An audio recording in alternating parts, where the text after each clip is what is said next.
Okay. And then, start recording rin sa kabila. Okay. So, ayan, itutuloy natin ang ating talakayan tungkol sa pinag-aaralan natin itong survey ng New Testament. Nasa Book of Timothy na tayo. So, iniling ko kay Juan, Pastor Dennis, i-open mo nga tayo ng prayer.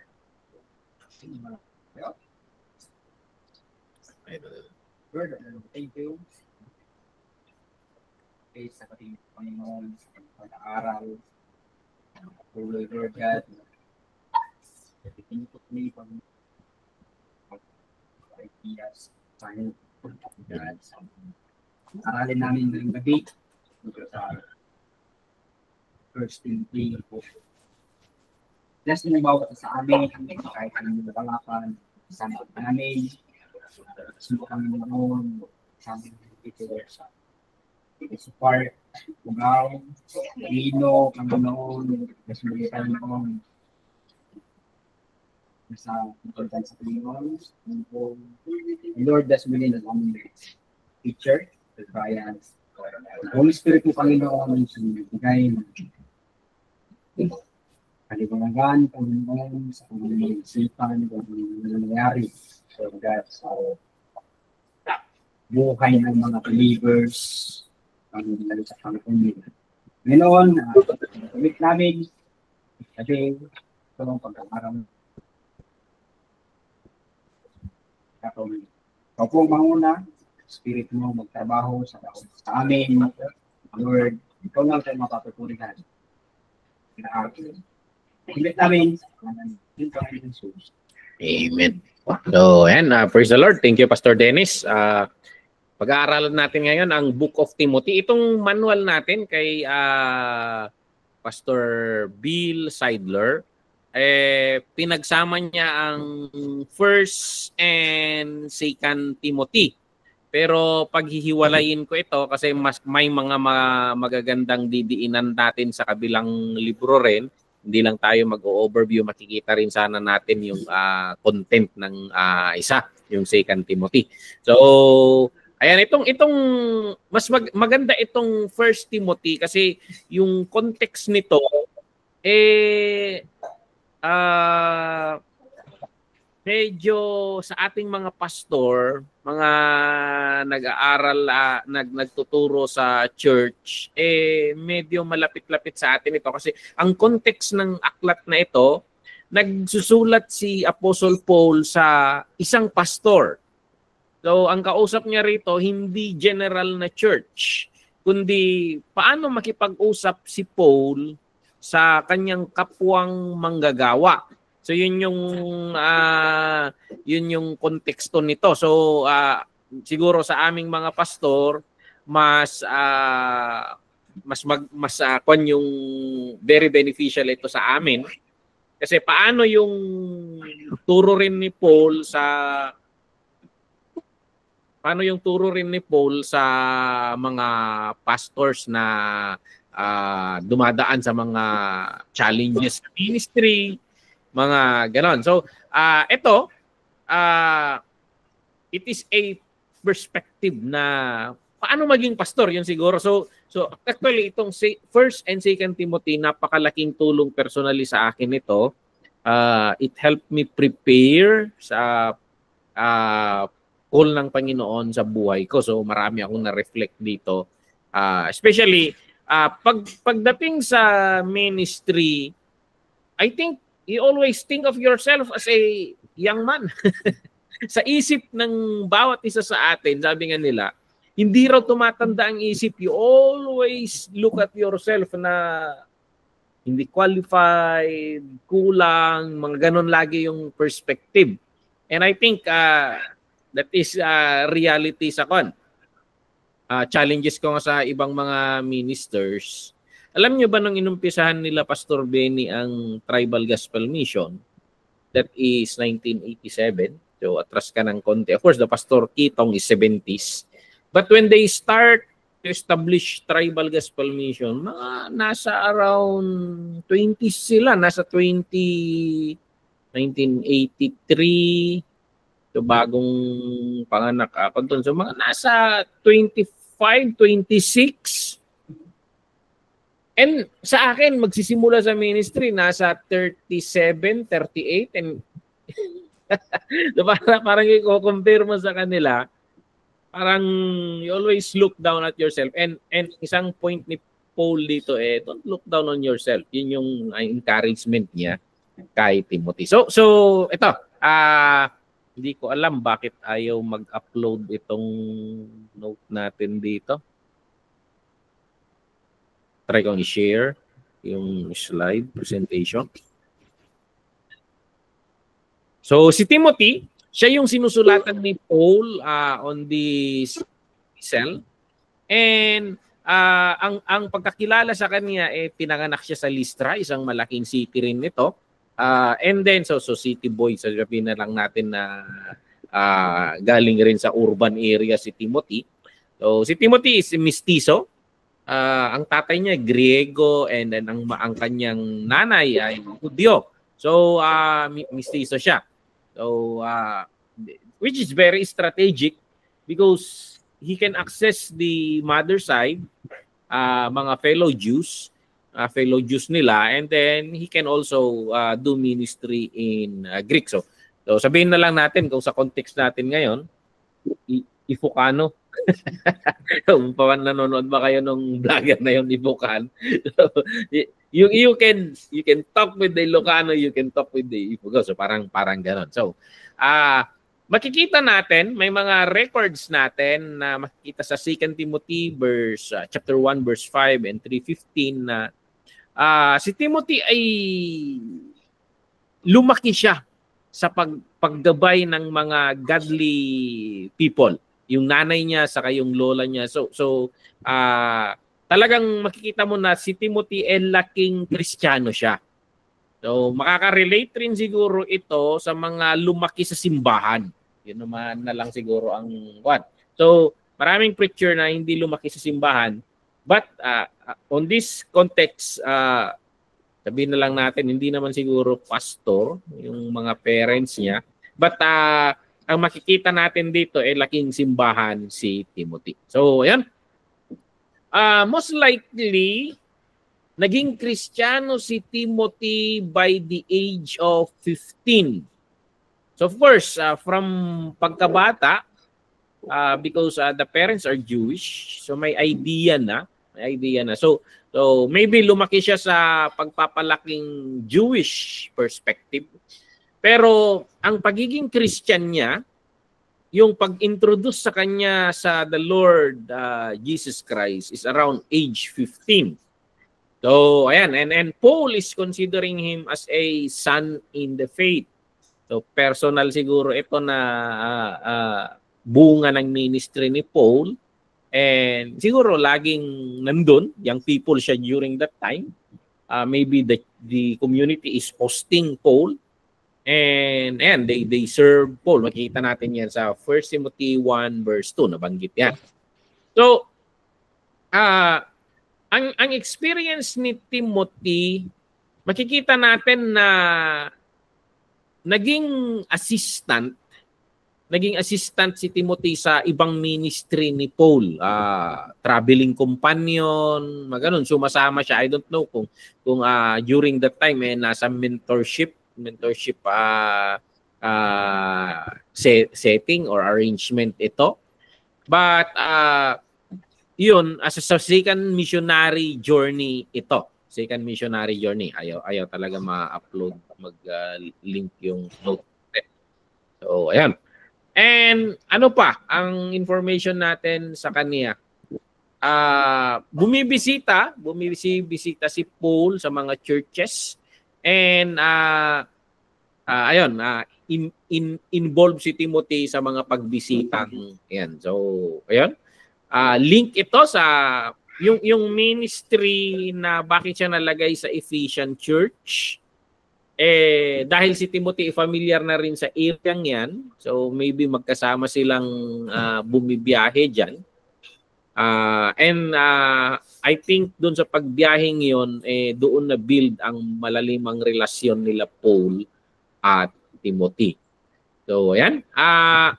Kasama rin si Timothy kay Paul noong unang beses na nabilanggo si Paul, andun si Timothy.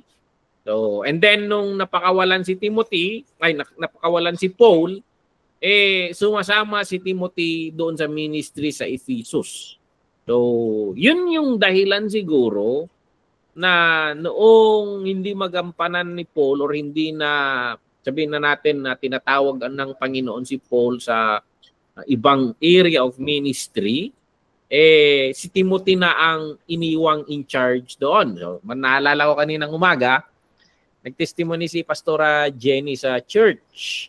And nakwento niya yung experience niya kasi magpupurgod na si Pastora Imelda. And they need to put someone na magmamanage sa ministry. Most likely na ganito rin siguro ang setup na kuan na siya yung napipisil na isa. Of course, sa Hong Kong, pumapasok kayo sa the setup of the church is nagbo-votation yung mga leaders kung sino ang kuan. So I don't know kung paano na napili si Timothy. Pero parang ganun rin. Hindi makatutok si Paul in the ministry. Hindi na natin alam kung nakulong siya or nagkurgod. May kurgod rin ba si Paul? So, ayan. So, makaka-relate kayo ng mga pastors dyan sa Hong Kong, Pastora Eva, makaka-relate kayo dito kay Timothy because he was just placed there. And, Amen. Amen. hindi rin siguro si Timothy, hindi rin niya siguro ninanais. Ang daming, why would Paul say to him, "Fan the flame"? No, don't be timid. Bakit niya sasabihin ganon? So, huwag kang mag-atubili. Tandaan mo yung mga prophecies na natatanggap mo. Tandaan mo na these things were prepared by God for you. So, you have the giftings, you were equipped. Nandyan yung lahat ng kwan. And of course, bakit ka nandyan? Because you are prepared, you are qualified. So, ganun. Sa akin, na-experience ko rin yan. Nag-aral, mga ganyan. Pero pagpapasok ka sa ministry talaga, alam mong this is a serious matter. This is dealing with people and dealing with God. And hindi madali yan. Yan lagi siguro ang experiences ng bagong sabak sa ministry. So, Pastor Dennis, anong mga experience mo rin nung bagong sabak ka? Mag-share ka nga, Pastor Dennis, kung anong saloobin mo rin. On mo yung mic mo. Ano kaya? I-off mo yung volume. Ano pakiramdam mo rin, Pastor, nung biglang maapoy? Kasi graduate ka ng pastoral. 3 years yan. And chapel service tayo everyday, halos everyday. So, nag-preach ka, nag-MC ka, nag-lead ka ng praise and worship, nag-MC ka. We always do that. Wala namang bago, di ba? Pan lang siguro, Pastor. Iba-iba talaga pag nasa field na. Yung pakiramdam na slangay nga, kaya ko ba? Kasi kahit nag-aral ako ng 3 years, parang iba na kasi pag nasa sa church ka na mismo tapos nag-handle ka na doon, parang nangangapa. yung feeling na parang hindi sigurado. Yung lahat ng mga hakbang, pero yun yung mga pakiramdam ko nung nasa ministry na. Ewan ko kung lahat ba yung mga ginagawa ko tama ba? Ganun yun. Kasi noong tawag natin dito, noong kasi nandun naman tayo lagi. nandun naman tayo lagi sa ministry. Hindi naman nabago yung ginagawa mo. For example, Pastor Evais, you are leading songs, nag-EMC ka rin, nagli-lead ka rin ng mga tao. Of course, I believe na Pastora Imelda always ask you to teach also. Hindi naman bago yung gagawin mo. Pero ang iba na lang siguro dito, ikaw na ang magsiset ng pace ng church. Ikaw na ang magsiset ng direksyon. So, iba yung may nagsasabi ng gagawin mo So, and minsan hindi papasok. Paano ba nating sasabihin ito? Minsan na may mga leaders tayo na hindi ka yung mga leaders natin na yung principle ninyo sa ministry magkaiba. But you need to obey because they are your leaders. So, ayan, Matot, can you go there, Matot, yung phone mo? So, yan. Minsan you just obey the leaders.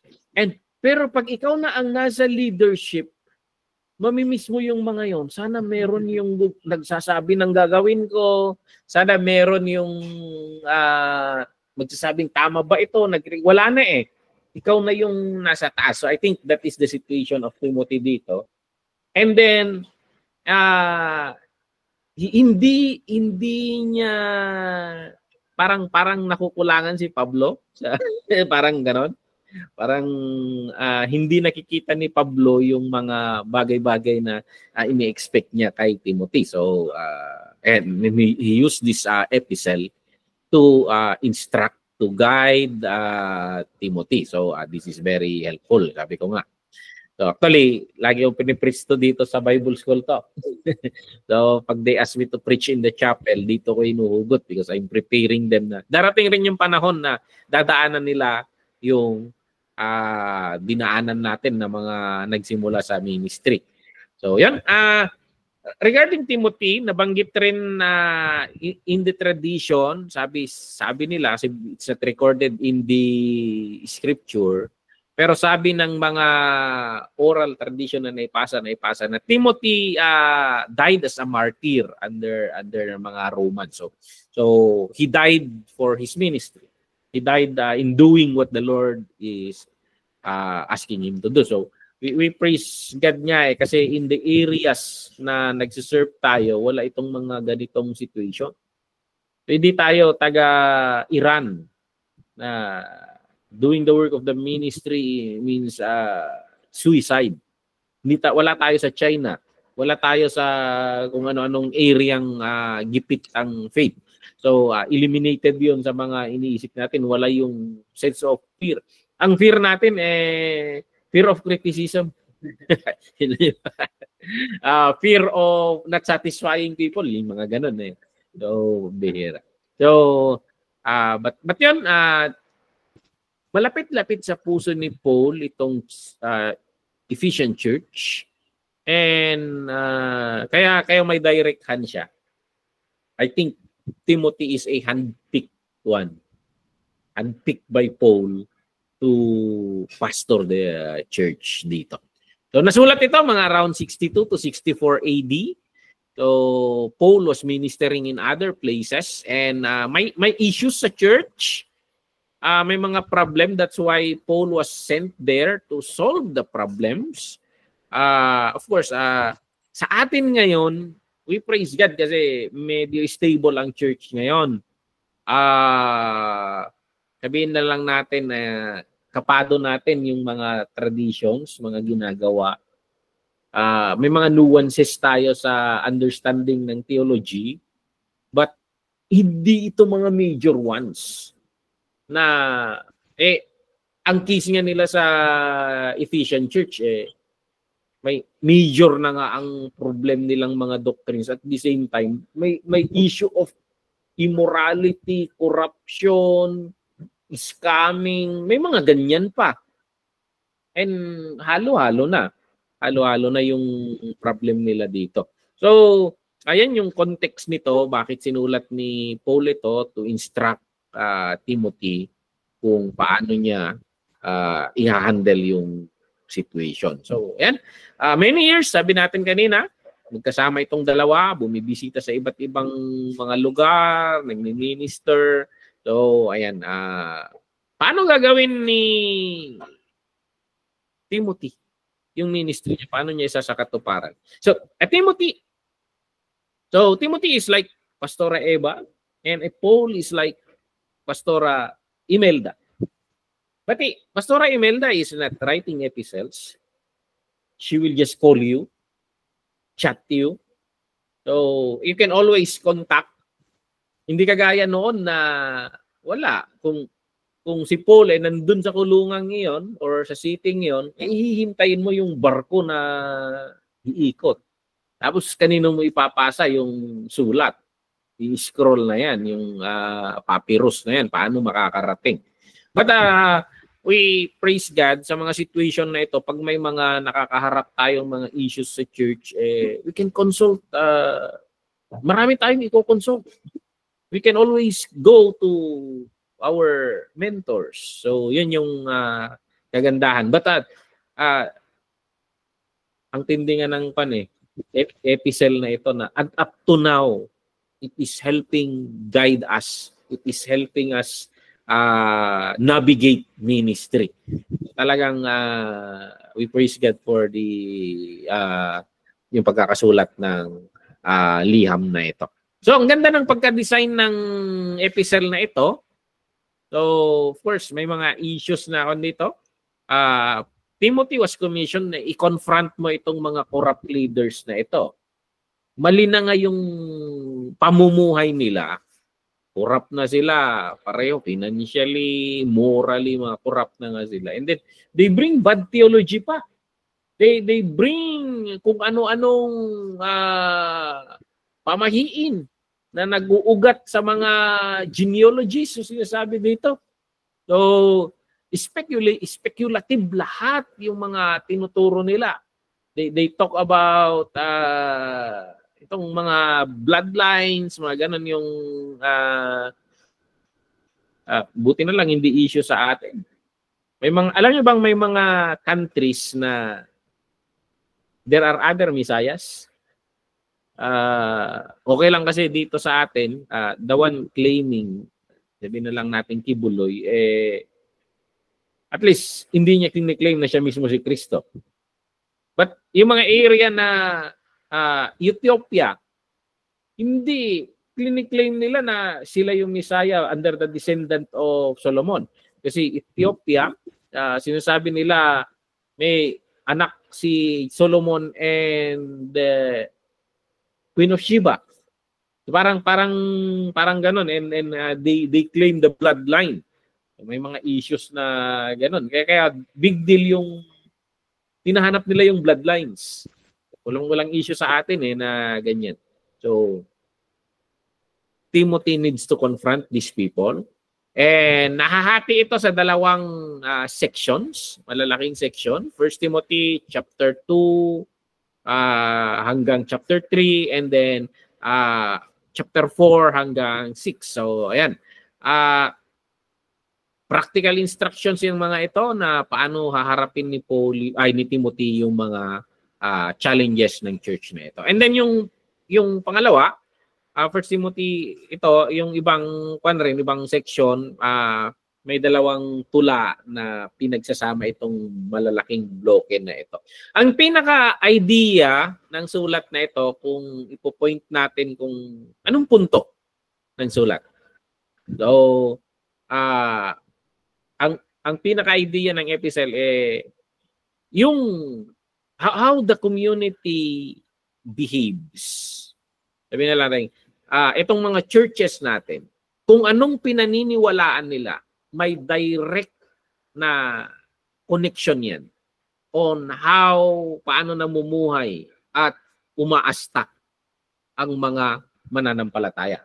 So kung anong pananampalataya mo, anong pinaniniwalaan mo, may direktang epekto yan sa pamumuhay at pag-uugali mo. So ganun yung church. Kung anong naituturo sa isang church, may direktang kaugnayan yon sa uri ng pamumuhay nila at pag-uugali nila. So, ayan. So kaya pag hinahayaan mo ang scripture, ang magandang balita tungkol kay Jesus Christ na siya yung naunawaan mo talaga yon at yun yung huhubog sa atin. So, I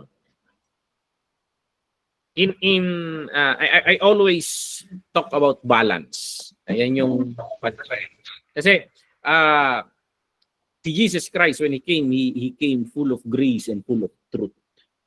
So and then sa ating pagtuturo, we need, hindi ka lang nagtuturo ng theology. Obserbahan mo yung sinasabi ng nagsasabi. For example, si Jesus Christ. Obserbahan mo yung sinasabi niya in yung pamumuhay niya. Obserbahan mo yung sinasabi ng apostol at pamumuhay nila. That's how we just don't read or listen to what they say. We read even their life. Kasi what they say is their life.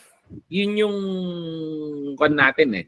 Kaya itong mga apostle natin, they really talk about the grace of God, the goodness of God. So the love of God, the salvation that He brought, and really napakaganda ng grace ng Panginoon. But they also talk about itong integrity in life, yung pamumuhay na morally upright, na align sa mga katuruan ng Panginoon. So they talk about moral living. So yun yung makikita mo na kaya they talk about grace and at the same time they talk about discipleship, discipline, being life na hindi ka lang nagsusubscribe ng theology, but you subscribe even the life. Yun yung ibig concept ng discipleship. Pahubog ka hindi lang sa katuruan ng isang teacher kundi sa mismong pamumuhay niya. So yun yung concept ng ancient area. So kung sino yung teacher mo, kahawig ka raw. ganun yung kaya kung pinili mong mentor mo, for example, pag sinabi nilang si Paul is a student of Gamaliel, most likely, paano umasta si Paul, ganun umasta si Gamaliel. So yun yung kasi kahit hanggang ngayon, itong mga passionate na Judaizers sa panahon natin, kung sino yung kung anong sinagog ka, anong philosophy ng pinaka-parisi doon na nagtuturo, pinaka-priest doon, yun rin yung huhubog ng. So there is masasabi natin na, and sinasabi ng marami, na kung paano raw yung buhay ng pastor, malaking pagkakahawig ng pamumuhay at prinsipyo ng mga nasasakupan niya.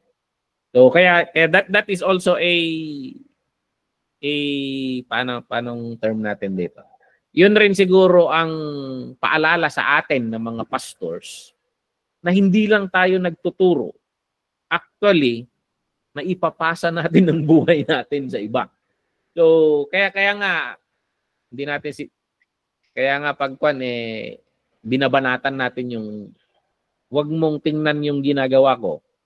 Pakinggan mo yung sinasabi ko. We don't subscribe to that. Kasi nung Saturday sa prayer meeting namin, after ng prayer meeting namin sa isang bahay ng membro sa church, nag-uusap-usap muna kami.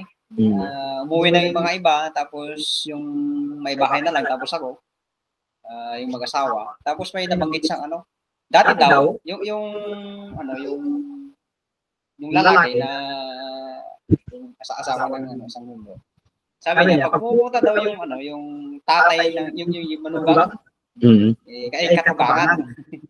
Pag pumunta daw yung father-in-law niya, Sinasabing, kasi may mga problema sila, tapos sinasabi ng father-in-law na mag-pray lang kayo, tapos magbasa ng Bible, tapos ano, parang aloof siya. Pag nakikita niya yung father-in-law niya, hindi niya kinakausap, parang kasi alam niya yung sasabihin niya na, Biblia na naman. So, hanggang dumating sa punto na yung lahat ng sinasabi ng father-in-law niya, tama. Kasi nakikita niya sa buhay niya na yung scripture, yung pagdadasal niya, yung pagbabasa ng mga salita ng Diyos, yun yung nakikita niya sa buhay niya. So hanggang sa tama pala yung sinasabi niya.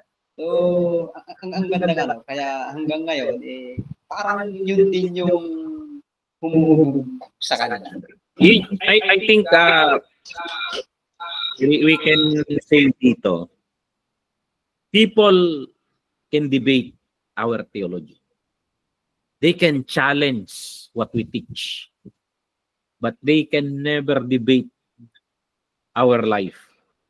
Kasi maliman yung interpretation mo or hindi man may nuances man sa mga interpretation mo. Pero pag nakikita nila yung buhay mo, they can never debate life. Kaya itong mga apostle natin, makikita mo si Paul saka si Peter. May mga misunderstanding ito when it comes to explaining the faith. Actually, may sidekick pa nga si Peter eh. Itong kapatid nating si Paul, medyo mahirap intindihin yung ibang sinasabi niya. Parang gano'n, may pa-sidekick si Peter doon eh. But makikita mo dito na you cannot challenge the life of Paul. And you cannot challenge the life of Peter. What they believe, they live. So yun yung mahalaga sa atin.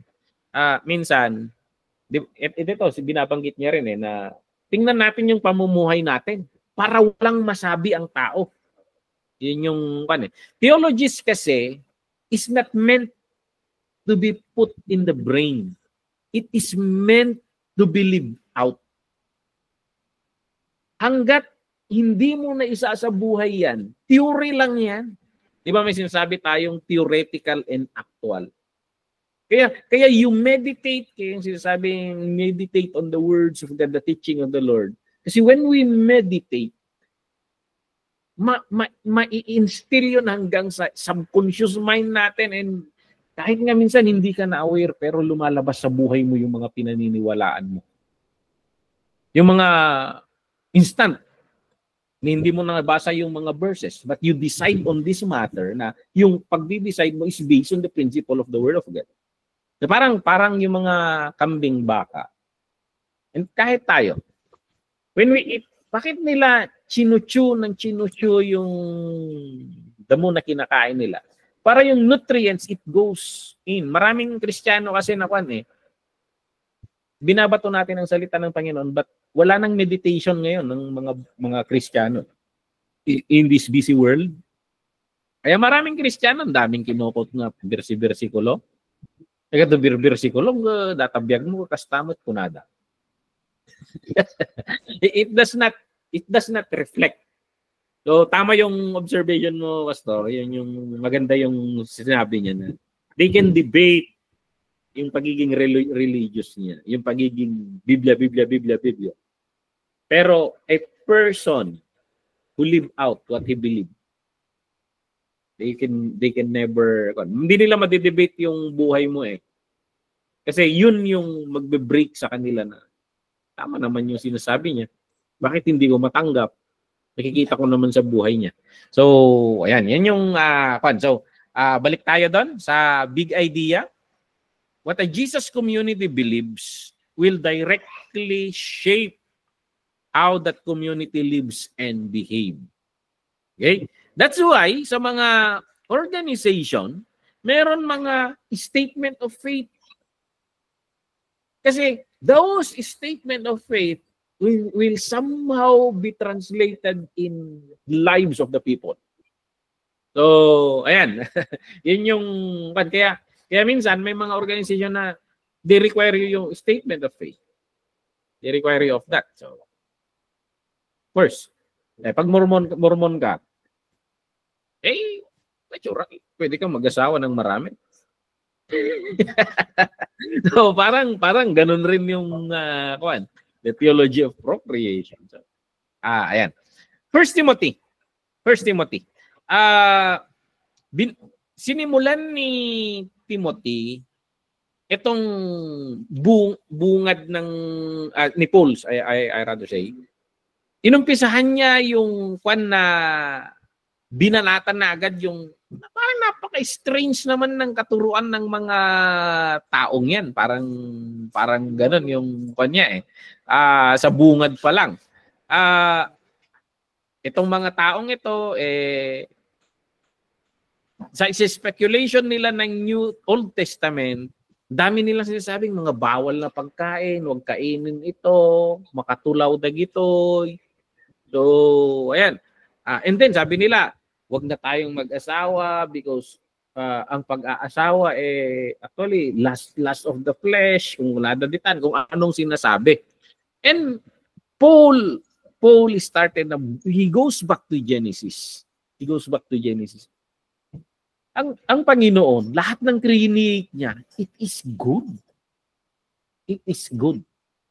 So, yun yung kanya. So itong pag-asa, procreation nga yung sinasabi ng Panginoon And then he went on sa pagtuturo nitong Torah regarding the Old Testament. Pag sinabi nating Torah, the first 5 books of the Old Testament, and actually dito nakapaloob kasi yung law na humuhubog sa mga Hudyo. So they are so obsessed. Itong mga nagtuturo, they are so obsessed with the books of Moses. Old Testament concept sila Judaizers sila So, specifically yung mga early stories, genealogies, yun yung gustong-gusto nilang pinag-aawayan lagi. Ni-speculate nila. So, kaya ang dami nilang nabubuong mga strange na teachings, food, marriage, even sexuality. Ang daming doon na speculation lang. May pastor nga na alam ko, napasok na ng ibang katuruan nito. Kasi iba na yung sinasabi niya nagtuturo na. Sabi niya, pastor, yung doon pala sa garden, hindi pala prutas yung kinain nila doon. Parang 6 pala yung prutas na yun na sinimbolize na lang. Ay, pambihira, napasok na ng maling katuruan nito. Sabi ko yung kasi nag-speculate na in the end, ang sexuality bad na.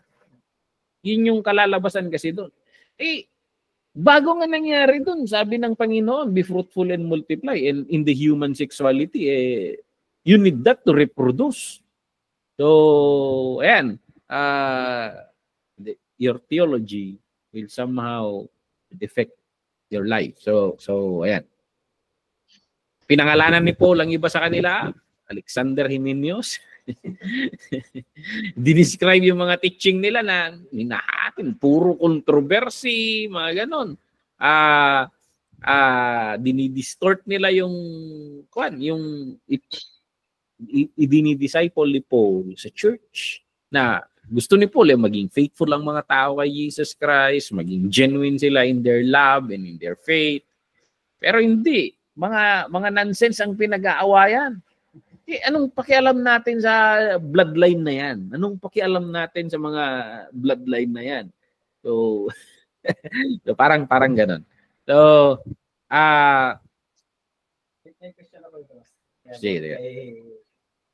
yung mic mo. Yung question, as a pastor na ano kaya yung pakiramdam ni Timothy na isesend siya to correct the leaders na mas matanda sa kanya? Yun yung actually very challenging yan. How would you correct people na ang kagandahan lang siguro dito yung mga nagpapakalat ng maling katuruan galing sa ibang mga sekta.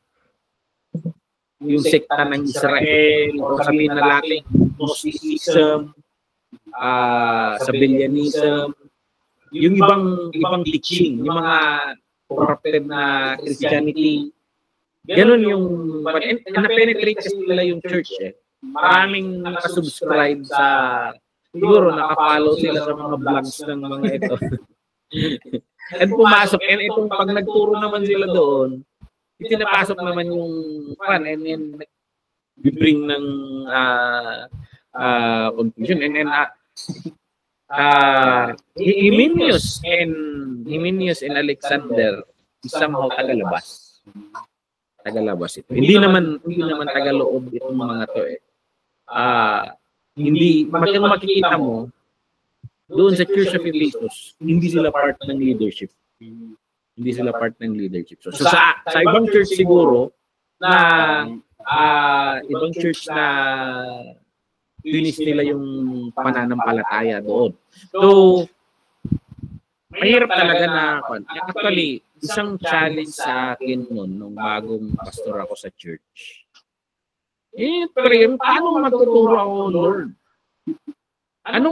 Itong mga bata ako sure Christian na itong mga to eh.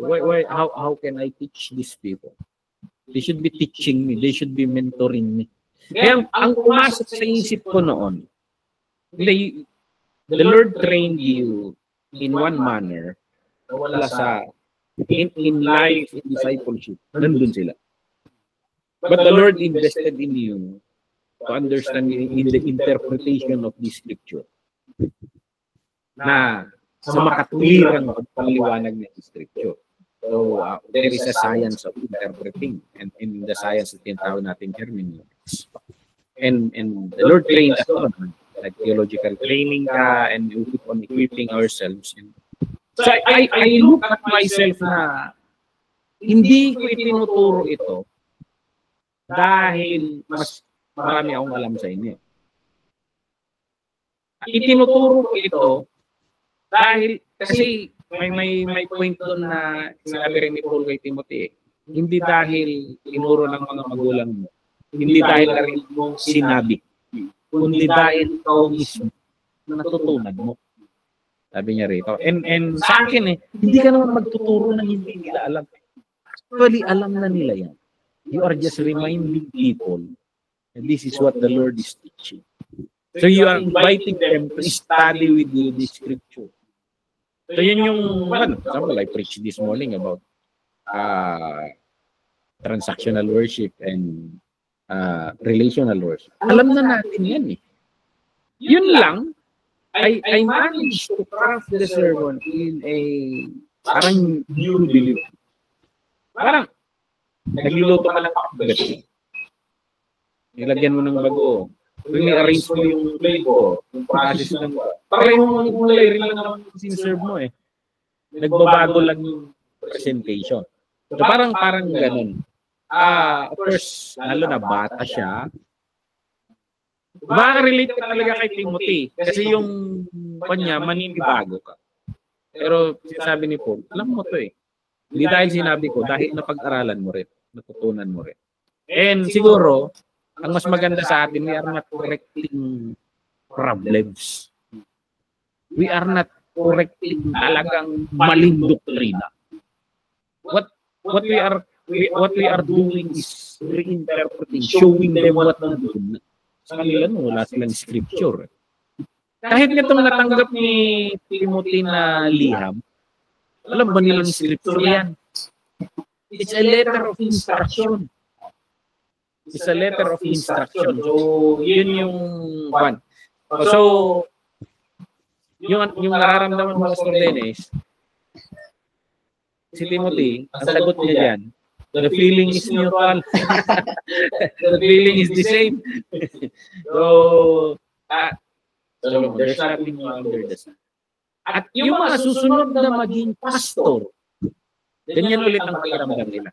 Kaya sa ating dumadaan sa sitwasyon na yan, we know kung paano yung mga pakiramdam natin, how we walk through that path para we can push them better na yung mga struggles mo, hindi nila, they will not reinvent the wheel, sabi nila.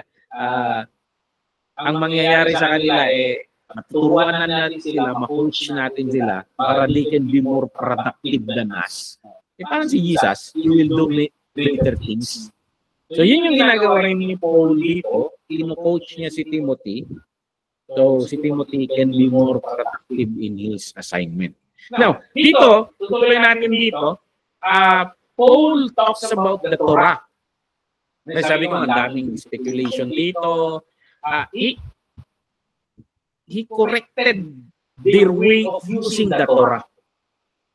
Kasi ang nangyayari, the law, hindi masama ang law.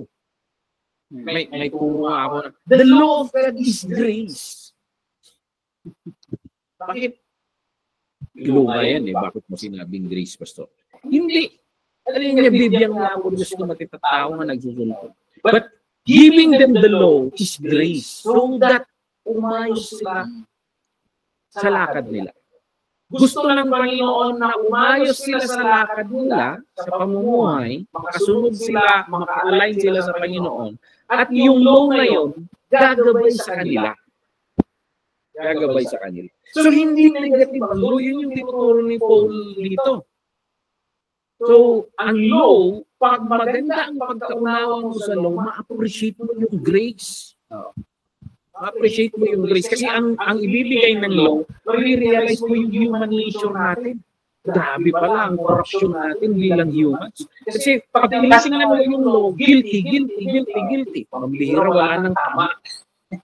Kaya ma-appreciate mo na every time na guilty ka, sa contract nila, transactional nila transaction ng Israel at ng Diyos. So bawat saway mo dito, may katapat na kabayaran. Si Paul nga, wages of sin is death. The law will, parang pipigilan ng law na babagsak ka ng diretsyo sa death. The law is warning. Pag gagawin mo yan, you go to death. Yun yung pag gagawin mo yan, mapapahama ka. The law is a warning. The law is a batod. Para hindi ka babagsak doon. So, it is good. Yun lang. Pag nababiolate mo, nare-realize mo na ang hirap pala ng fallen creature. Ang hirap ng fallen creature na ganito. Paano na naman kami makaka-align? Ang hirap. At pag naintindihan mo yung human nature mo through the law, ma-appreciate mo yung ginawa ni Jesus Christ doon sa cross. May connection ba, Pastor, yung ano? Di ba sa Genesis, sinabi doon na yung kasalanan ng tao abot hanggang langit. Di ba wala pa yung law. So, may mga banda. Very simplistic kasi noong una eh. Ang law lang ng Panginoon, kainin mo hindi. Kinain nila. Yun lang yung law nila. Dahil huwag mong kainin. Yung law na yun, wag. It keeps you from harm. Pero di violate that law. Hello, Pastor. Now, nung dumadami yung law eh. Kay Abel na naman. Nag-e-echo. Masama yan, iniisip. Master yourself. Hello, Pastor. Masama yan, iniisip. Law na naman ibigay ng Panginoon. To hinder sana si Cain from the wages of that sin. Na pag gagawin na yun, alam na ng Panginoon, he will wander around. The curses na nag-complain nga si Cain, sobrang bigat naman. But even na ibigay yung warning. So law is grace. Kaya in-interpret that the law is a grace. It will stop you. So ayan. Si Noah naman, lahat ng covenants na yun. Covenants. May law yan eh. May law yan. May binibigay lagi. Actually, even sa atin in the age of grace, may law of Christ. May law of Christ. Na ang intention is not to destroy you. It's not to ipamukha sa iyo ng kasamahan. But that law is to hinder you from falling. So, yun yung bandito. So, may present ni Paul kay Timothy dito na mas ma-appreciate natin Mas ma-appreciate mo yung... Actually, you can never interpret. Ang hirap mong i-interpret ang New Testament pag hindi mo maintindihan yung Old Testament. The purpose of the law is to show our sinfulness. Hindi mo kaya. May sinasabi si Pastor. Ay, Pastora. Ang pastor, nag-e-echo po kasi naka-on yung Ay, limit na lang isa. Lagi na dayo kay Bestit Pastor, nag-echo madimi maawatan. ay, sorry. Hindi niya na-off. Salita siya yung one. Okay, so, ayun. Na-off ko rin yung mic ko dito. Ay, ang tawag nito, yung speaker ko. So, ganun. Ganun yung one. So, in-expound ni Paul dito na the Torah. Yun. Actually, the Torah, yun yung lahat ng foundation ng Israel. The prophets is a reinterpretation. Sabihin na natin ang mga prophets ay pastors. And those are their preachings. Those are their preachings na highlighting yung law. Diba? Yun yung Bible nila. So, ayan. And then, nung dumating yung mga apostle, yung Torah na pinaka-foundation, and then, yung preachings ng mga prophets, dumating yung mga apostle, nag-preach rin si Jesus, dumarami yung pagre-researchan nila. So, parang ganun, dumadami yung pagre-researchan nila na naidadagdag yon. So, sa atin, ang meron tayo ngayon, yung Torah, yung commentary ng mga prophets or their sermons na hango doon sa Torah, and then yung reinterpretation ni Jesus Christ sa Torah, because He perfected it He perfected yung the law and the prophets. Dumating yung mga apostle, they expounded ulit, and actually, our preachings every Sunday is continuation yun. Kaya napakahalaga na titingnan mo yung prophets, titingnan mo yung Torah, titingnan mo yung prophets, titingnan mo yung apostles, titingnan mo si Jesus, and titingnan mo na naka-align lahat yung preaching mo doon. So, ito ang understanding natin sa Scripture. Walang nagbabanggaan dyan. Pag may banggaan dyan, check the way you interpret. Kasi this is continuity. Di ba nabanggit ko nung bungad natin ng New Testament survey na hindi magkahiwalay ang Old Testament at New Testament. Ang New Testament is a fulfillment of the Old Testament. Continuity yan. Continuity. Walang nagbabago yan. Walang nagbabago. So, actually, in the Old Testament, they will not be saved by following the law. They will be saved by believing doon sa sinisimbol ng kinakatay nila. Yung parating na mamamatay, they believe na someone will come and die for them. Sa atin kasi pabaliktad tayo We believe in the someone who died.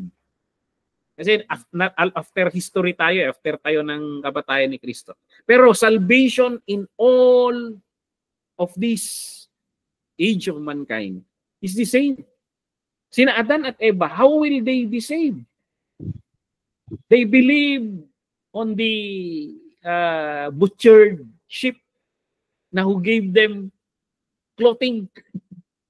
Si Cain at Abel, it's not just a matter of offering kasi yung nangyari doon Si Cain, ini-offering Pero si Abel, ipinapakita niya na he believes in the someone who will come, the lamb. So he believes in the promise. Si Abraham, bakit siya na-save? He believes in the one who is coming. Hindi pa naman si Jesus Christ, bakit mayroon ng kaligtasan? Hindi pa naman namamatay nun. But faith in the Son, the coming Son, gives them salvation.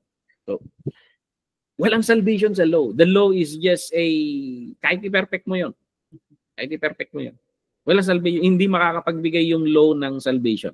Ang makakapagbigay ng salvation, yung provision of the law na pag nalalabag nila yung law, yung sinisimbolo na kakatayin na naman nila.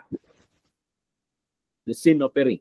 So, pag ginagawa nila doon, pag ginawa nila yon, kaya yung doctrine ni James na faith without works is dead, nanggagaling doon.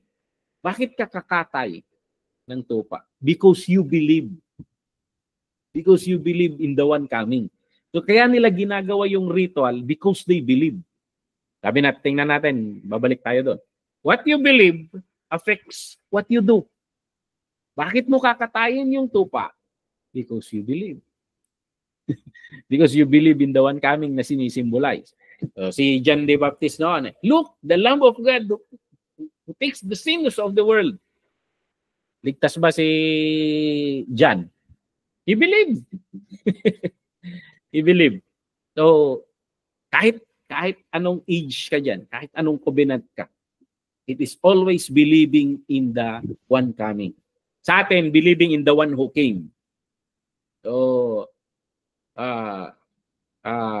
Maranatha, blessed is he who comes in the name of the Lord. So, yun yung pinaniniwalaan na the one who comes in the name of the Lord.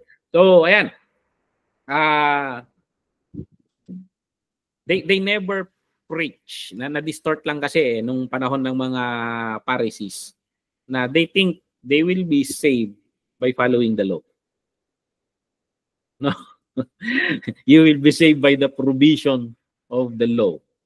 Yung naiintindihan mo to, Pastor Dennis, kasi nag-Bible school ka eh. May merit, may demerit. Bawat violation mo, babawasan yung punto mo. So, and then, pwede kang mapawi pag naubos mo yung points mo eh. Pero, nagpapasalamat ka kasi bago mo maubos, nag-reset yung semester. So, parang ganon. Mauubos na nila, nag-reset yung semester, bagong covenant na naman. Bagong covenant na naman. So, parang ganon lang yung nangyayari. Ang nangyayari sa buhay natin, nakakagawa tayo ng kasalanan. Nakakagawa tayo ng kasalanan. Walang nagbago kahit sa New Testament.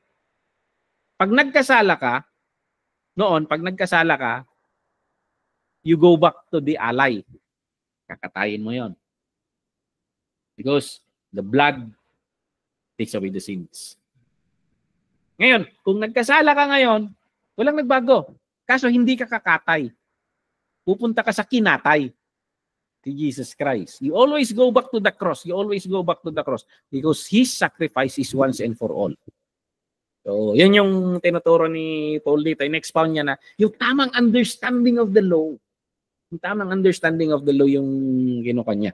So, yan nga, puro ini-speculate nila yung laws. Ini-speculate nila yun yung nangyayari dito sa mga pumasok dito. So, sabi ni Kwan hindi ko kasi ma-upload yung picture eh. Pero yung pinaka-sum up ng isang material na Kwan, sinasabi ni Paul, the purpose of the Torah is to expose the truth about the human condition. So, pag nare-realize mo na, mo makasursuro tayo, nagadumulat na pagkurkurangan, nagkumpisarak, hindi ko naaramid ko manay. You will realize that you are helpless. And marirealize mo nga you need a Savior. But the Savior is already given. You need Christ. So, yun yung tinuturo ni Paul dito.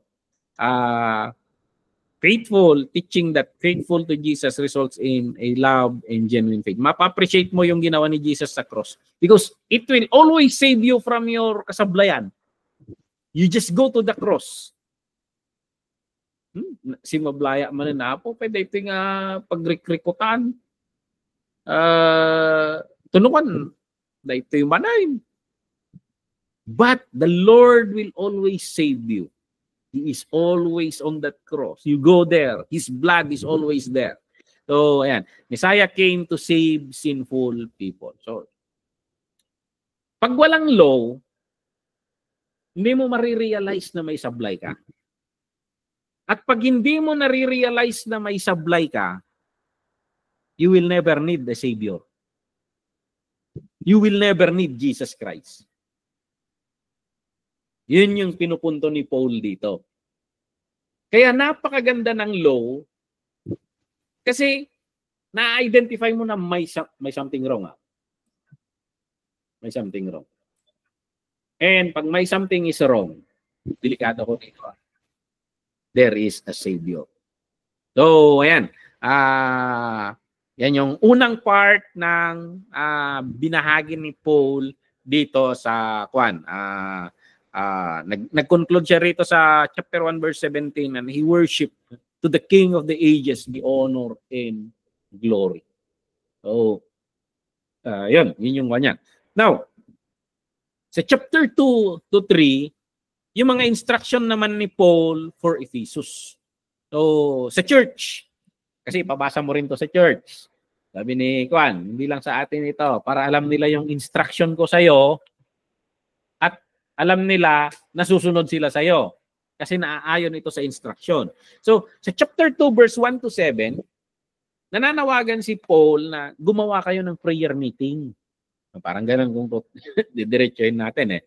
So, let all prayers, petitions, we pray for the rulers, para parang ganun yung tinutukoy dito. We pray for the peace, that a peace in the land will come. Kasi pag maganda ang kalakaran sa mundo, may peace, mas makakakilos tayo to proclaim the gospel because God desires that all will hear this good news.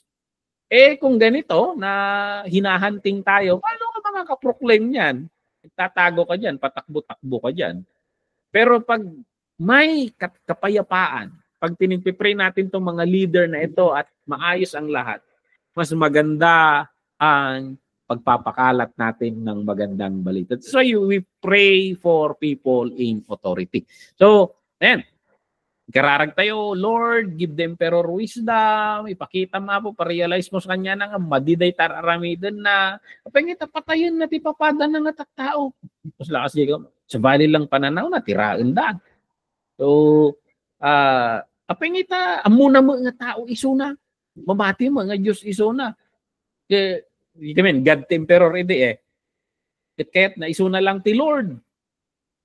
So, but we pray for the emperor. If not, yung ibagbaga ni Paul nga pag-pray nila, ito yung humahanting sa kanila. So we pray for them. We pray for them to have wisdom. So, ayan. Kasi pag may peace, pag may peace kasi, ito yung ideal setting na maipapakalat natin ng mas maayos ang magandang balita. Now, sa chapter 2, verse 8 to 15, makikita mo naman na itong mga corrupt leaders, itong mga nagpasok ng maling katuruan doon sa iglesia, marami silang na-impluwensyahan sa loob. Ang na-impluwensyahan pa nila yung mga mayayamang mga babae. Sabi dito, mayayamang mga babae. So, nire-rebuke ni Paul kasi alam niyo yung pag malapit na naman ang sona ng presidente, na yung Congress ay nagiging fashion show. Parang nagiging fashion show ang Sunday, ang worship service nila eh. Kasi siguro, yun yung time na lalabas sila. Lunes hanggang Biyernes, nasa bahay, busy sa business. Linggo na rin lang na dito ko lang masusuot itong mga mamahal. Naging parang fashion show yung church. Nangyayari sa kanila. Ang problem, hindi naman makasabay ang lahat.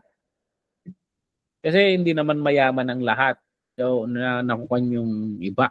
So, wag ganon yung sinabi ni Paul. Ang problema, mayayaman itong mga to, ina-assert pa nila ang leadership. Ina-assert nila ang leadership. So, minsan, ganon ang church eh. May possibility lagi na yung mapera, paging ibabawan niya ang lahat. That's why may teaching si Paul rin na sinusulat niya na huwag kayong ganito. Actually, si James ang tumira doon eh. Si James ang tumira doon. Huwag ganon, sabi ni James. So, pero merong malaking temptation sa mga mapera na parang tingin nila sa sarili nila nakakataas sila. Tinuturo natin kung sinong nasa posisyon, wala sa pera yan.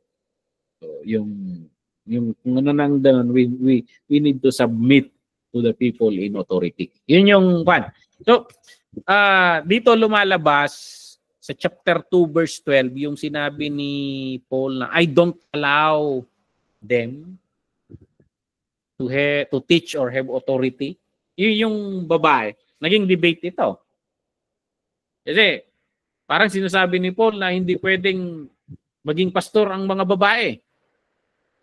Sa ating tribal gospel mission, napakaraming babaeng ministro. Kayo sa Hong Kong, babae kayong lahat. So, yan yung, ano bang ibig sabihin ni Paul dito? Anong pagkaintindi mo, Pastor Dennis?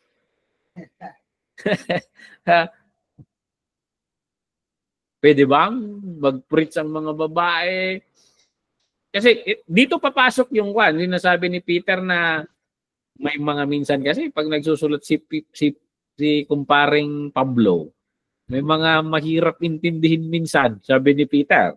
And one of those na kinote ni Peter, ito, medyo tagilid ito.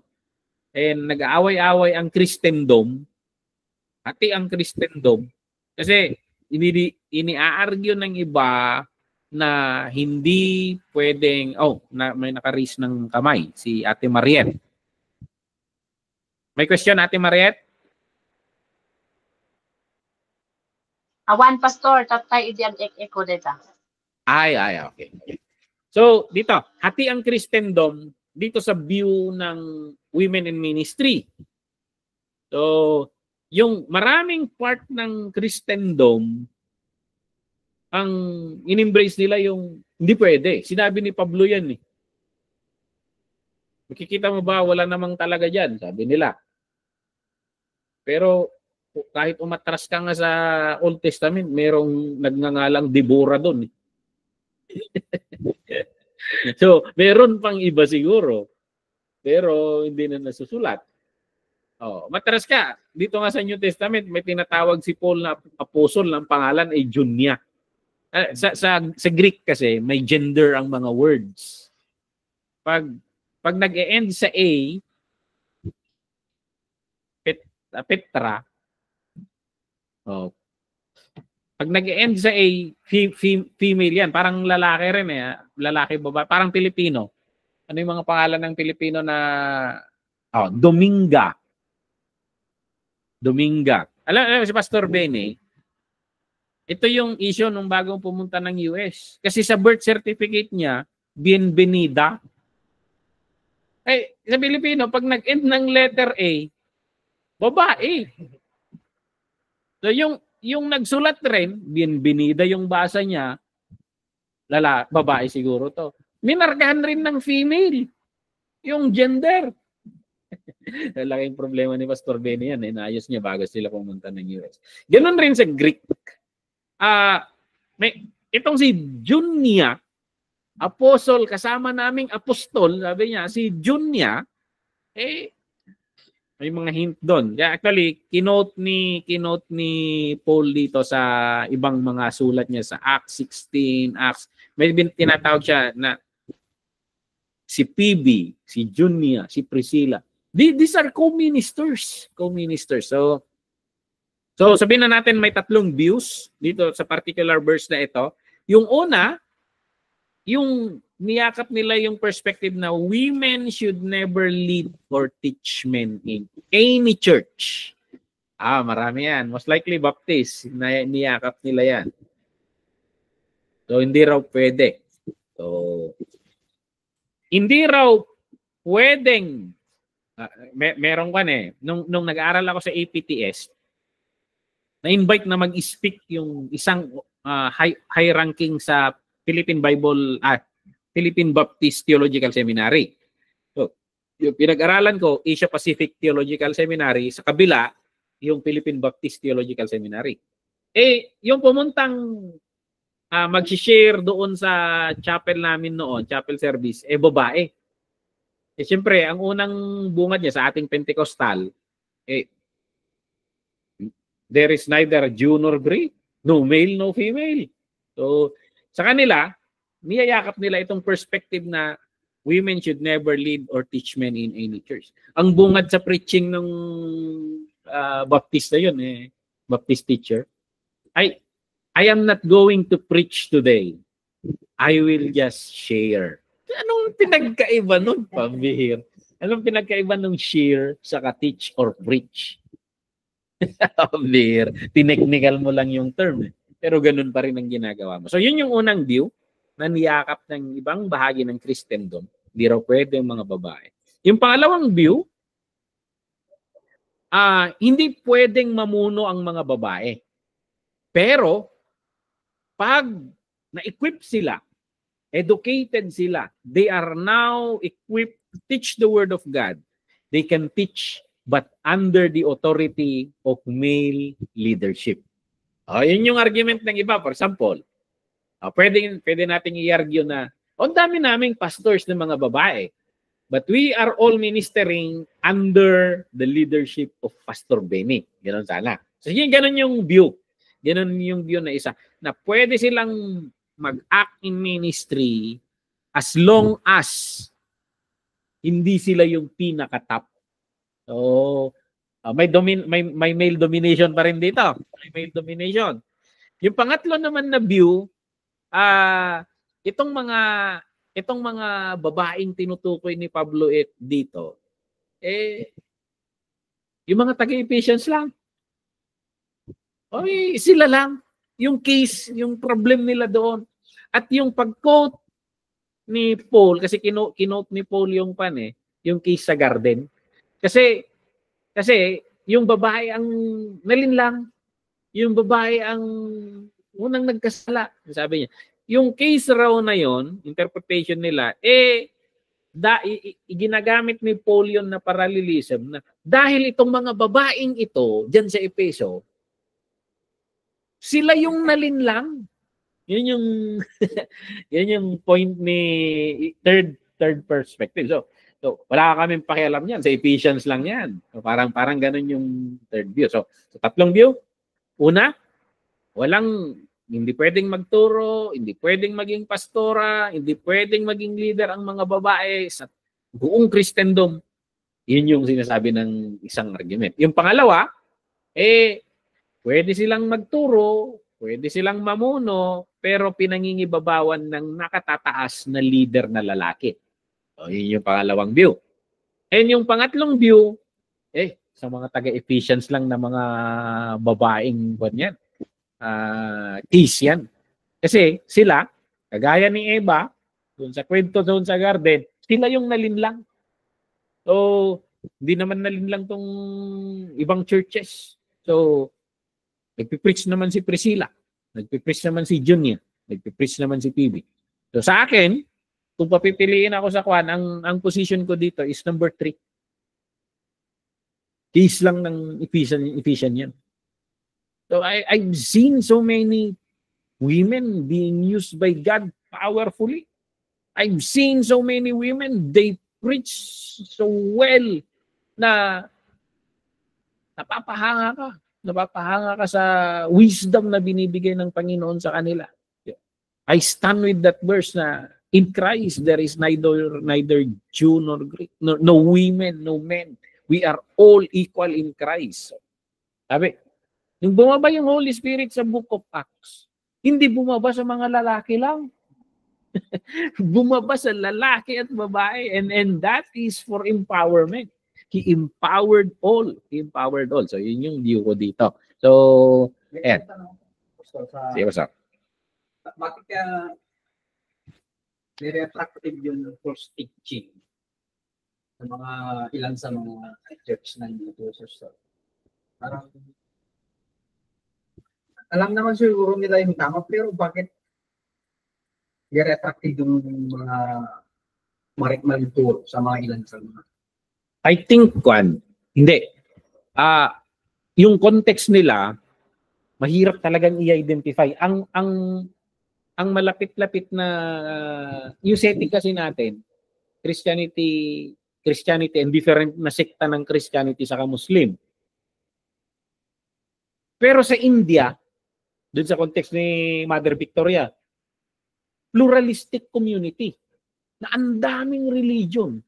Lahat sinasabi nila tama. Sa sinasabi ng Kristyanismo, tama tayo. Tama rin sila. So lahat na may tama. So parang ganun yung sitwasyon dito. Hindi rin natin sa kanila, sa atin kasi naglawag ba ko na mata ko dahil libro tayo. Damo libro da.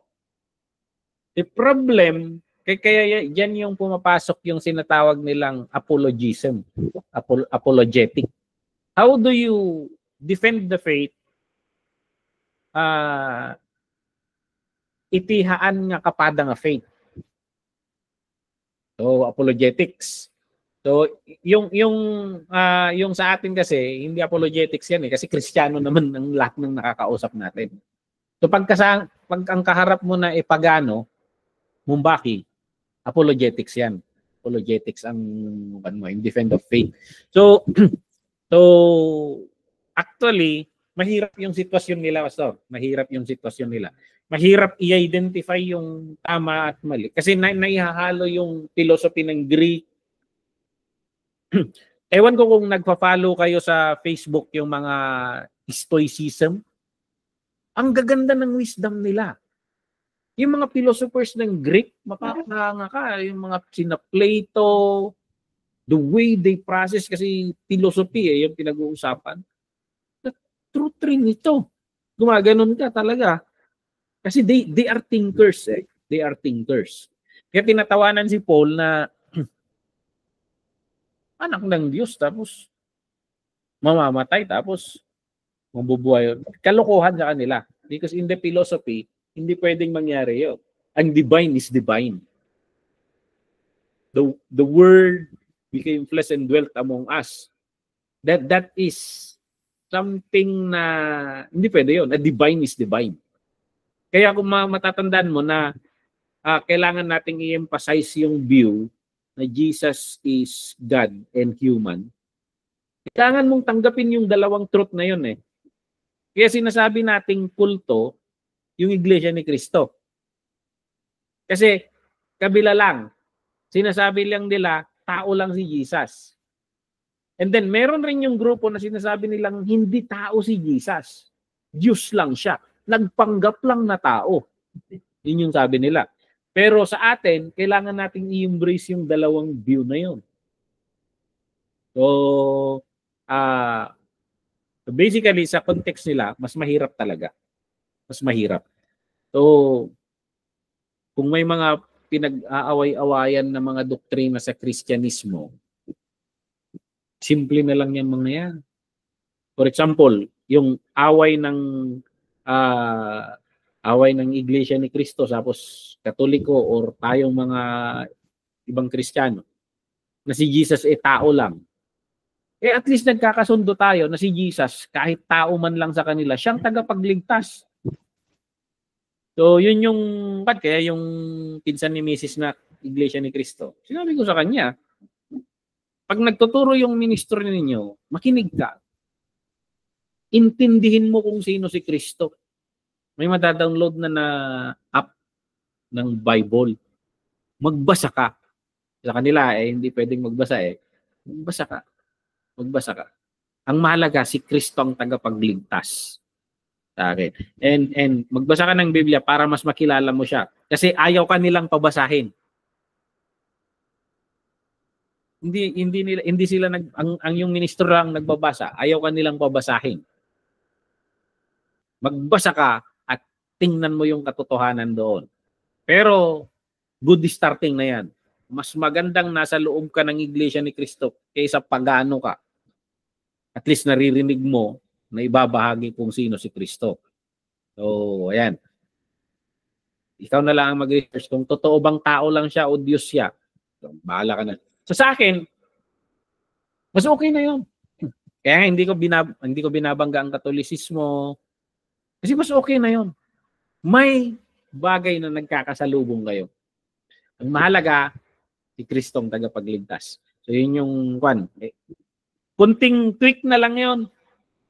Subukan mong makipag-usap sa pagano na walang kaalam-alam kung sino si Kristo. Ay, daming Bible study niyan. Daming Bible study. So, yun. So, basically, mahirap yung case ni Timothy. So, kung may challenges na tayo ngayon, Easy na lang yung easy na lang yung may chat GPT pa tayo. Pambihir. So, yan. And then, third na kanya sa second block, yung pag-appoint ng leaders. So, paano natin aayusin ang problema dyan? Mag-appoint ka ng mga leaders. Sabihin na lang nating elders. Maghanap ka ng mga reputadong tao at gawin mo silang overseers. So, ibig sabihin, for example, sa MCWC, pinag-iwalay kasi ni Paul dito ang elders sa deacons eh. Sa amin, baliktad eh. Kung pupunta ka sana dito, ang elder, yung tinatawag nating deacons. Ang elder sa kanila, ito yung may mga matatanda na reputado, yung pagka-Kristiyano nila, mahalaga yung pamumuhay nila. At sila yung ilalagay na namamahala sa mga kwan. Pag walang pastor, so for example, yung zone na iyon, ikaw ang in charge, ikaw ang in charge, ikaw ang in charge. Ganon. Yung deacons naman, yun yung mga gumagawa ng ministry. For example, kasi ang ibig sabihin ng deacon, servant. Pag sinabi ng Hudyo na elder, ito yung mga sage, yung mga sumusulat ng Proverbs. Ito yung mga advanced in age, marami ng kinaing bigas. Yan yung one. Marami ng pinagdaanan sa buhay. Yun yung one. They are to guide with the wisdom of God in their life. So, yun yung one ng elder. So, yan. Most likely, parang little pastor. Parang gano'n. Pero yung deacon, alam naman natin yung context in the book of Acts na taga-Gaodang ito, taga-Luto, taga-Innaw. Basically, sa church setting natin ngayon, ang tinatawag natin sanang deacon, yung mga nasa music ministry. For example, yung chairman ng music team, tatawagin natin, so for example, si Dennis sana, Pastor Dennis, deacon ka ng Waywabo, servant in the Waywabo in the District 1, parang ganon. Yung direct ministry ang deaconship. So, ayan, kitchen committee, deacon yung mga yan. Kasi ang ibig sabihin ng deacon, servants. They serve. They serve. Kaso, yung deacon sa church, nagsiserve lang nila pag komunyon. Giwara siya. Ustiyakan ko. But, ayan, ang pareho ito. Either sa deacons or sa elders, ang sinasabi ni Paul dito, tingnan ninyo yung outstanding in character and in integrity in life. Yun lang yung sum up nito. And of course, they are good in handling relationships. Maayos yung pamilya nila, ganun. Sa church, maganda ang pakikitungo nila sa mga tao. So, human skill, people skill is very important. So, hirap.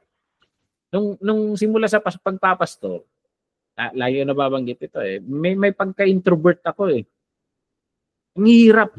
But we keep on doing, na-train tayo na hanggang sa hindi mo na naiisip na introvert ka minsan So you learn, naging skill sa iyo. People skill yan. Skill yung pakikitungo sa tao. Marami yung ang galing magturo, pero hindi marunong makitao. Pag pastor ka, kailangan meron sa iyo ito. Kailangan mong pag-aralan paano magturo at kailangan mong pag-aralan paano makitungo. Paano makitao. Napakahalaga nito. Napakahalaga nito. So sa Bible school, part yan. Nung gag-aaral kayo, Dennis, ilan ang muntikan mong nakasuntukan? Kasi, ang gusto mo, yung gusto mo. But, diplomasya yun How will you deal with people?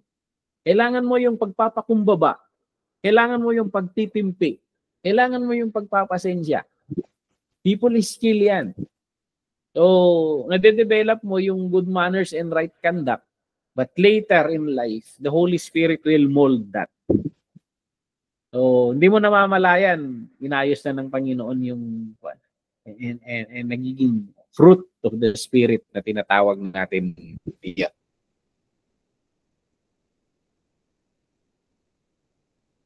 Okay? Ano pa? Sa huling bloke, punta na tayo sa huling bloke. Sayang, hindi ko may flash itong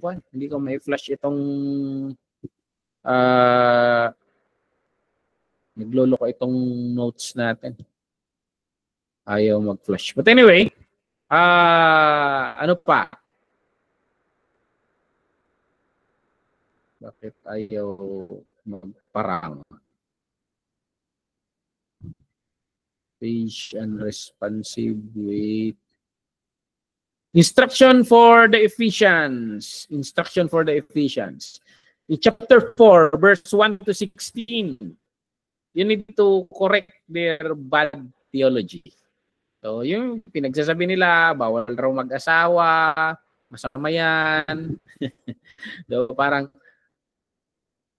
iyasin mo yung mga yun. Yung mga doktrinang tagilid talaga. So, yung regarding pagkain, ang kinokorek lang naman ni Kwan, yung pag-uugali ng iba na elders pa man din, tapos drunkards rin. Pangit yan. I-correct mo yung mga yan. Tanggalin mo sa posisyon yung mga yan. So, parang gano'n yung sinasabi ni Paul sa Kwan. Hindi maganda sa reputasyon yung Kwan. Yung pinag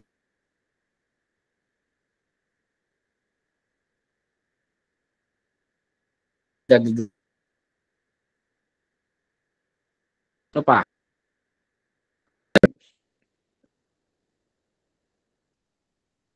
Okay.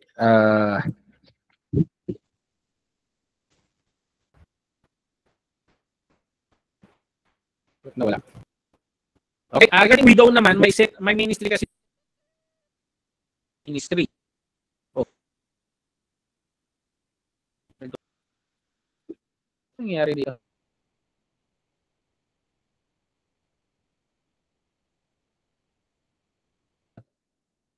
Shut ko sa lahat. Error tayo dito.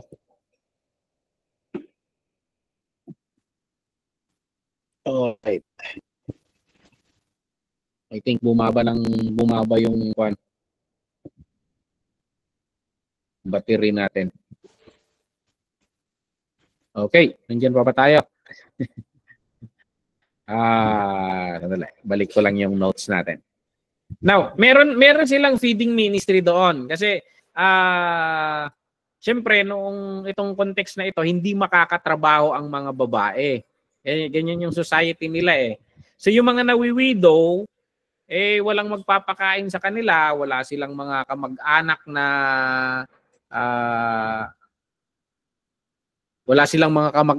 na magtatrabaho para sa kanila. So yung church parang sa Book of Acts, gumawa sila ng ministry for the widows. Ganun yung ginawa nila dito. So ang nangyayari, may mga younger widows, mga bata pa naman, na ang ginagawa nila, pumupunta sa ministry na yon, nagpapa-sponsor, nagpapatulong doon. Tapos hindi naman na sila nagiging productive sa buhay, nagiging chismisan dito, chismisan doon. And sinasabi ni Paul na ayusin mo yan, tanggalin mo yung mga yon. Maghanap sila ng mapapasukan. Pwede silang magkatulong or maghanap ka ng church member na nangangailangan ng parang ganun na. Maghanap ka ng murmidya, bata pa, mag-asawa sila. Parang ganun. Para hindi pala asa sa ministry ng church. Yung mga simple na problem nila doon.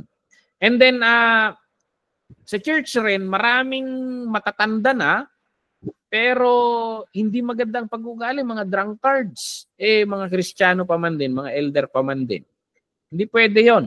Hindi pwede yon na patigilin mo tong mga ito. Yun yung sinasabi ni Paul kay Timothy. And then, of course, dahil binabanatan ni Timothy yung pagiging drunkard nila, ang gamot ni Timothy, may sakit si Timothy sa tiyan na ang prescription sa kanya wine. Sa ito 1 Timothy 5:25 at 5:23 sinasabihan ni Paul si Timothy na, "Uy, bahagi ng gamot mo 'yan."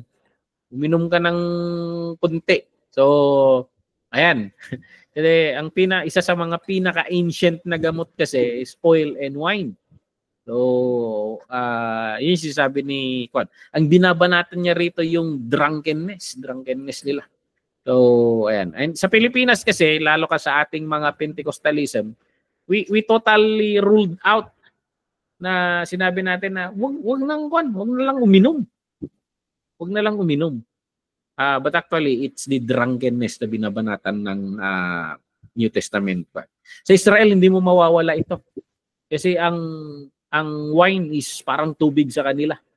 Yung communion niya, wine. First miracle nga ni Jesus Christ. Tubig sa kanila yan.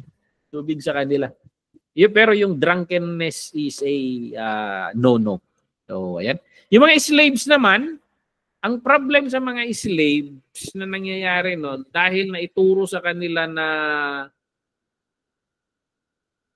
we are equal all. Ayun, nagre-revolt naman na sila sa kanilang mga amo. Na hindi, mga tao rin kami. So, parang may mga ganon, mga revolution against mga masters. Sinasabi ni Paul, hindi maganda yan. Kasi may system rin yung gobyerno natin. Slave pa rin kayo, but ang tinuturo ni Paul, kung mag-serve kayo, isipin nyo na lang na pinagsisilbihan nyo ang Panginoon. Maging mabubuting slaves kayo.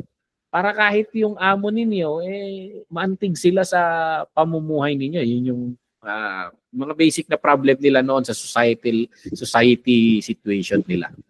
So yun. Ito yung commission ni Timothy. I-confront yung mga teachers.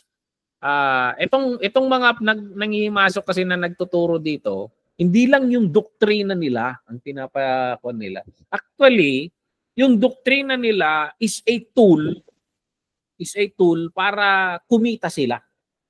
Ginawa nilang parang sa panahon natin ngayon, may tinatawag tayong motivational speakership.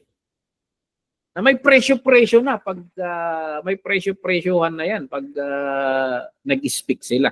So, ayan, kino-confront ni Paul yun na itong mga ito, pupunta lang naman sila dyan. Ang habol nila yung love gift. Parang ganon. So, hindi. Dapat content living. Yung simple living tayo. Yun yung tinuturo ni Paul dito. So, lalo na sa mga ministro, ayan. Meron yung time nun na nag-trending pastor yung Pastor Raptor. Kinutaan niya yung member nila na bumili sila ng Raptor, Ford Raptor, and then nakakuta na sa membro na maghuhulog yan ng buong pambihira. Hirap naman nun. Nakakatamay tuloy sa ibang mga ayan. Christian wealth. Paano naman sa wealth? So, we should be wealthy in good works. Maging generous tayo. So, ayan. And then, gaya ng unang bahagi, nag-end siya ng pagpuri sa Panginoon, to the King of the ages be honor and glory. And then sa huli na naman ng chapter 6, to the only King be honor and power. Sabi na naman ni Paul dito. So, ayan ang 1 Timothy. Ayan yung sinusolve ni Paul dito. And sa Wednesday, ikaw magtuturo, Pastor? Wednesday. Kasi Wednesday, bibiyahe ako, pupunta ng Pangasinan para sa 2 Timothy. Itutuloy mo ito. So, hindi ko na sinunod yung outline natin kasi pinagsama niya kasi yung 1 and 2 Timothy, and gusto kong madiinan yung 1 and 2 Timothy. Ihiwalay natin tong pagtuturo dito kasi magkaiba yung diin nitong dalawa. Itong una, normal na sinasabihan ni Paul si Timothy na ayusin niya yung ministry niya doon. Itong pangalawa kasi iba yung diin nito Kasi akala ni Paul, sulat naman ng pastor sa kanyang estudyante ito na parang huling habilin to 2 Timothy. Sulat na nagpapaalam na bilin sa isang pastor ng paalis na pastor sa buhay. Parang ganon. Iba rin yung emotion ng ibang emotion nito. Mas passionate si Paul dito sa area ito. So that is the 1 Timothy. Purihin ng Panginoon. May mga reflection kayo rito. You can share. Sa pagpapastor talaga, I think yakapin mo tong 1 Timothy pag papasok ka sa ministry. Because it will teach us, it will guide us kung anong gagawin. We guard the doctrine, we teach people sa pamumuhay, we teach leadership, and then we teach people yung deal natin ng community. Ang dami nating gagawin na mga pastor. But marami tayong matututunan. We praise God, we have 1 Timothy. Imagine mo kung wala na to. May tanong na ako, Pastor. Sige. Parang kasi, based dito sa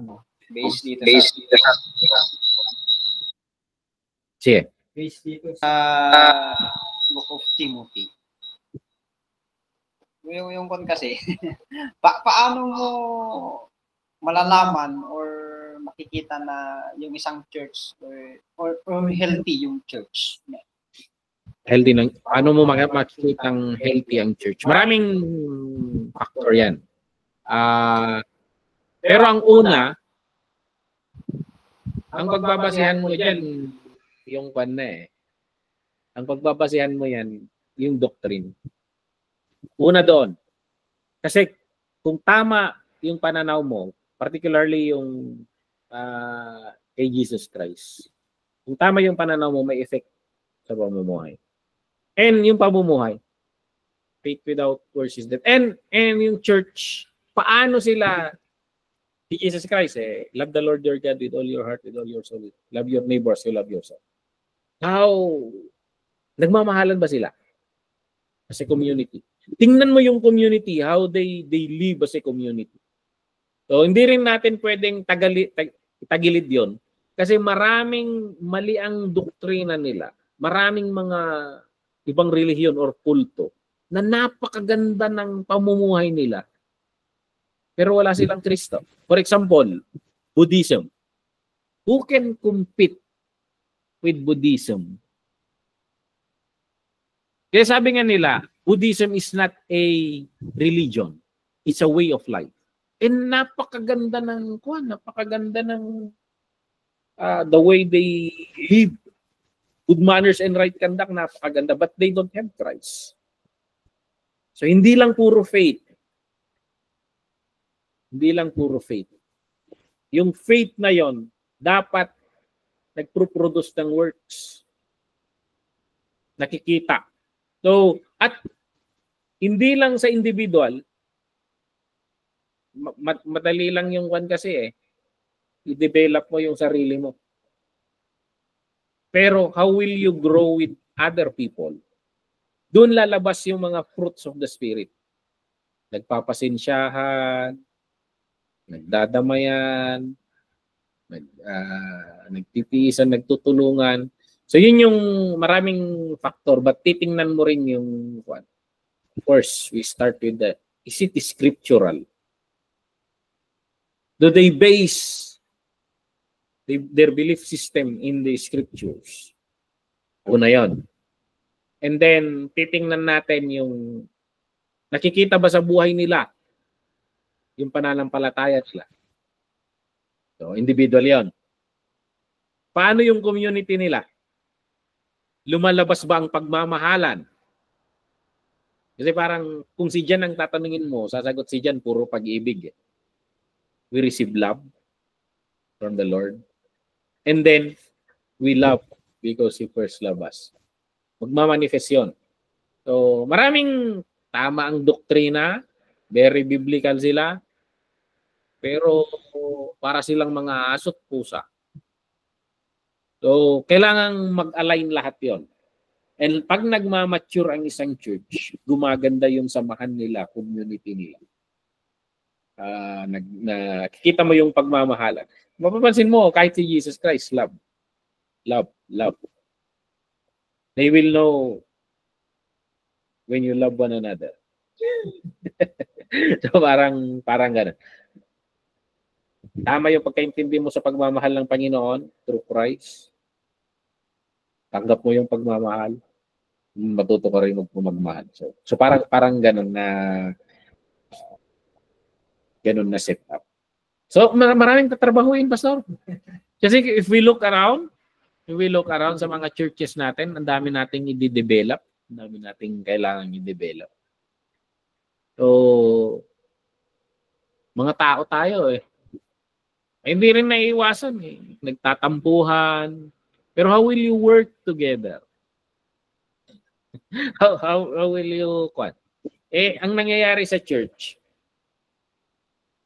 hindi nila maayos yung sarili nila kaya nag-i-split up sila. Kaya ang Kristyanismo, ang dami ng sekta, watak-watak ng Kristyanismo. Dahil hindi pa nag-mature. Mahalan. Meron nga minsan mo kasi parang target. Dahil basic pa na pero mas okay na yun eh. Mas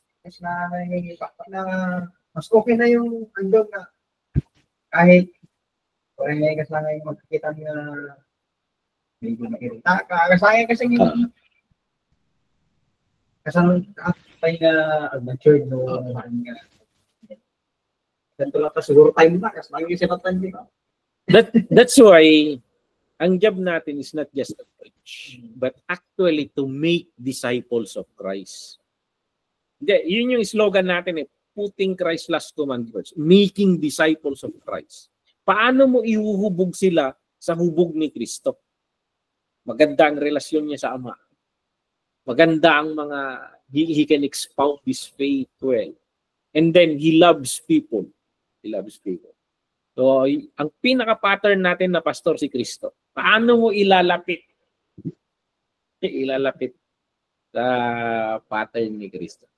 So, kaya ang job natin, ingit ako minsan, buti pa yung pare. Yung pare, nag-preach. Hindi nga nag-preach. Pinasa niya lang yung kwan eh. Tapos, pagkatapos ng rituals, tapos sa atin hindi eh. We deal with people. We love people. We work with people. We mas hands-on talaga eh. And it takes a lifetime ng pag-disciple. So, yung ginagawa ko sa church, hindi ko inaako lahat. Pinapasa ko sa what? Making disciple is not just in the church. Ang mga ama, ang mga magulang, you need to become the pastors of your families. Yun yung one ko. You disciple your families. Kasi, papengitan ni Pastor Amen. Kasi katinangitalkan niya po, you make yourself the best version after the pattern of Christ. And then you pass it on to your children. So, yun yung setup na ginagawa ko sa church. Pamilya natin, responsibilidad natin. We are just here gathering together na magtutulungan tayo in discipling our children, pasa-pasa. So, maraming trabaho. Pero I think hindi kalaki ng mga hinaharap Timothy na problema at pinakaharap natin. Yung pinakamahirap na kalaban natin sa church, sarili natin. Alihan tayo bagbagi tayo. So, yan yung ating lesson. Sa mga kapwa ko pastor at mga nakakaramdam na tinatawag na maging pastor o nagdi-desire na maging pastor, keep reading itong letter ni Paul sa mga pastors. You will understand kung ano yung duties natin. Especially doon sa topic natin sa next meeting, sa Wednesday.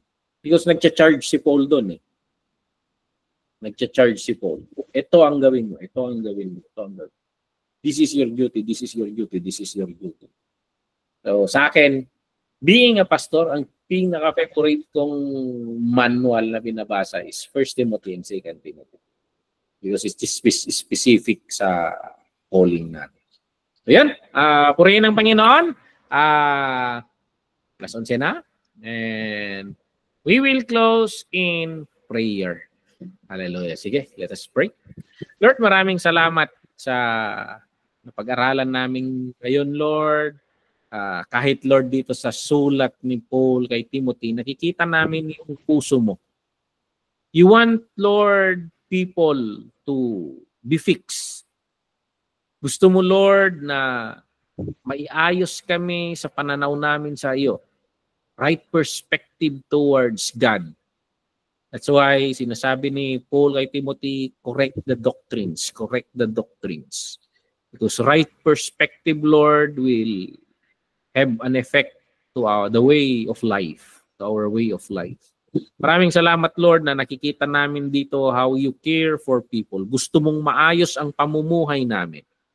Gusto mong magkasundo-sundo kaming lahat. Gusto mong organize kami, O Apo.